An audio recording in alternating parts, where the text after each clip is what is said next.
আজ থেকে প্রায় 1400 বছর আগেও মুসআব ইবনে উমাইর রাদিয়াল্লাহু তাআলা আনহু ভালোবেসেছিলেন।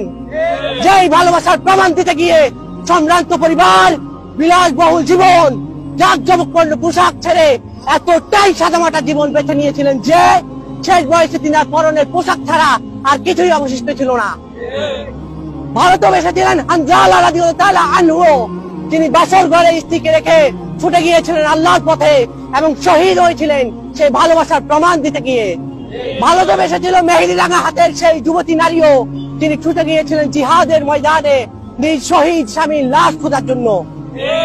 ভালোবেসেছিল মদিনার সেই যুবতী নারীও, যিনি নিজের স্বামী, নিজের ভাইকে হারানোর পরেও রাসূল সাল্লাল্লাহু আলাইহি সাল্লামকে সুস্থ দেখার পর ফেলেছিল স্বস্তির নিঃশ্বাস।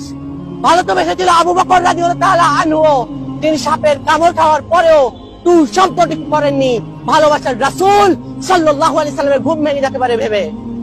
আমি জানি আপনার মনে গেঁথে আছে আপনার সঙ্গী আপনাকে অনেক বেশি ভালোবাসে, ভীষণ রকমের ভালোবাসে, অথচ আপনাকে তো আরো একজনও ভালোবেসেছিল, আপনাকে তো আরো একজনও ভালোবাসে।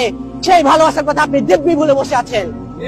আপনাকে না দেখে, আপনার সম্পর্কে কোনো কিছু না জেনে তিনি রাতের পর রাত আপনার জন্য কেঁদেছেন, রাতের পর রাত আপনার জন্য দোয়া করেছেন, আপনাকে সম্বোধন করেছেন ভাই হিসেবে। আপনাকে ভালোবেসে তিনি রক্তাক্ত হয়েছেন তায়েফের ময়দানে।